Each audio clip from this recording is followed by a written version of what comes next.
this is Charlie's Adventures with Charlie, and today I'm going to give you my review on Space Jam: A New Legacy. This one has LeBron James instead of Michael Jordan. Where he wants his son Dom to be a basketball player just like him, when Dom just wants to create video games. One day they went, and they had after having a meeting about a new Warner Bros. Serververse, as Dom is sucked in and captured by Algae Rhythm. And the only way LeBron's getting his son back is that he plays Algae in a game of basketball. So with the help of the Looney Tunes, LeBron must go all around the serververse to get his team in order to win his son back. You can't even know how hard Warner Brothers tried to make a casino equal to space. Say what you will about the film. You could either love it, hate it, or like me, just think it's a very fun sports movie. But it's no denying that it was one of Warner Bros.' most successful films at the time. And is the highest gross basketball film that its sequel might break. The reason why it was so hard to make one is that its lead basketball player, Michael Jordan, said no.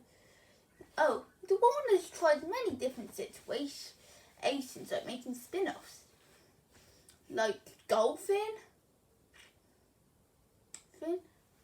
fin racing, spying, but all that was left was back in action. When it was a big box office bomb.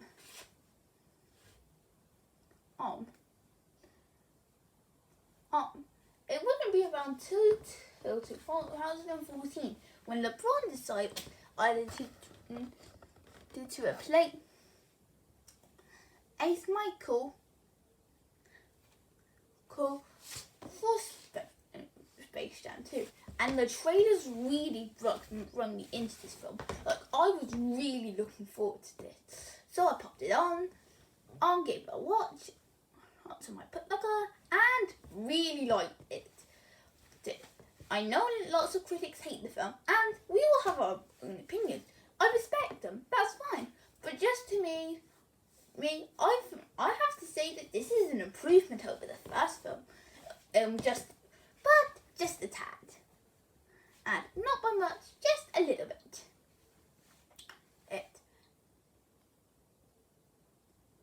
Anyways, let's get into the characters.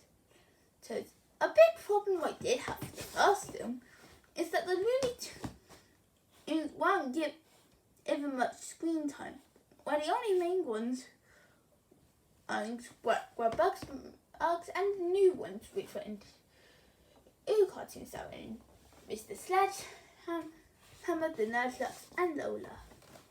However, in the sequel, while I would still say it's a big problem that it's only Bugs, actually has a good big role where he just wanted to get his friends back. I can help LeBron win the game.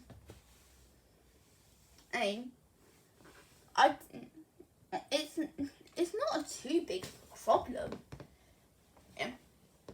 The serververse is very big, and we get to see all the Looney Tunes in different places around, and that we probably would never usually see them in. So yes, it sucks, except that the Looney Tunes were pushed to a side, except for Bugs. But it's not really too bad of a deal. As for the live action characters themselves, LeBron really takes the shiny. And I know I'll probably get a lot of hate for this, but I think he's a bit better than Jordan. Don't get me wrong, I love Michael Jordan's performance in Space in the first film. It's just in the sequel, LeBron does better, where he actually needs to learn a lesson of being a good father to his son and Dom. I don't think Michael really needs to learn a lesson in the first film. He just was there to teach the teams a lesson. Where LeBron has to learn to be a good father and let his son be himself. Speaking of his son, is definitely a character who I'm kind of split on. Overall, I do think he's an amazing character. Heck, I can't even think of any kid his age that would be able to create their own video game. That's how smart he is. It's just what I'm saying here about Dom. Is that I'll explain more when I talk about the story of the film. So I won't go too much in. And then there is the Algae Rhythm. The film's antagonist is who thinks that just because he's in a Looney Tunes film, that doesn't. It means that he gets to be as loony as the Tunes. Yeah, that's not how being in a Looney Tunes works, Algae. He's a fun character, just a bit too fun for what the film's trying to deal with and take him as. Also, the acting in this film is surprisingly very good. I expected LeBron to do a good performance, as well as the veteran voice actors for the Tunes, but what I wasn't expecting to do an amazing performance was Zendaya as Lola. I thought when I heard Zendaya was taking the voice of Lola, I thought it would just be not great, but a pretty good performance. But she blew me away. Well, she definitely got the understanding of who Lola Bunny is. Now let's get on to the story. I'll admit I do see where the critics are coming from this point of view. The story is an absolute mess. Like I said before, it just has LeBron on trying to help his son. Well, all his son has been brought onto the villain side. Nothing too spectacular. There's nothing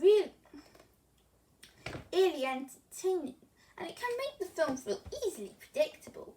However, as predictable as the story can be, I will admit it a big pro it has, and it's the world building. Some have called this just a commercial show for HBO Max, and that's why it's one of the biggest criticisms. However, it's not really doing a bad job.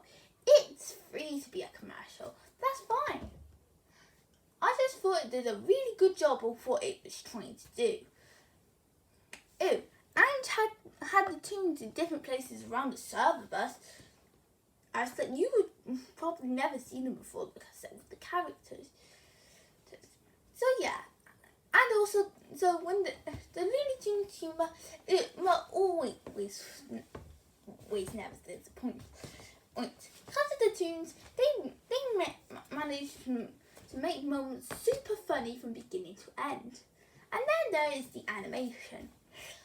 I'm just going to say it right now. This is a great improvement. I did love the animation in the first, but I adore it here. The 2D looks very nice. I used to help it be on the big screen. It's great seeing hand-drawn animation on the big screen. I'll just say that right now. And it looks really good. Heck, I'm giving them bonus points for making LeBron a cartoon. And his design's top notch. And everything else is really well done. And as well with the animation. Even though it looks very and everything that's hand-drawn about the Serververse is also really good. But where the animation shines is when the characters become CG. Which helps them blend really well into the live action. So it can be a double-edged sword or for some, but to me the CGI of the characters is fantastic. I just love how they were able to make the tunes computer animation. So it was definitely the right animation. A little weird, yes, but cool. And it also really helped with the basketball game. I loved the basketball game in the first, but I really enjoyed it here. Like the first, the basketball game left me on the edge of my seat. And I didn't know what team was going to win, the Toon or the Goon Squad. So overall, it's a Space Jam sequel. Were you expecting much from it? If you weren't, you'll actually be pretty surprised. Space Jam: A New Legacy is actually a really good sequel, and a great follow-up to a 1996 classic. So it definitely has a problematic story, and the tunes are once again on the side, but with great animation, really good acting, especially from LeBron and Zendaya, great humour, and an intense basketball game. It really is one of Warner Brothers' better sequels. Of course, this is a really good film. I'd say is a must-watch. But you're definitely going to get a lot of entertainment from this one. It's time to come on and slam and play another basketball game with the tunes. Because of course, fans of basketball, the Looney Tunes and Space Jam will definitely enjoy it. And as someone who enjoys all three of them, I really like this one. And that's what gives this one an 8.5 out of 10. So I hope you guys enjoyed this video. Feel free to comment, like and subscribe. And I will see you next time. Bye!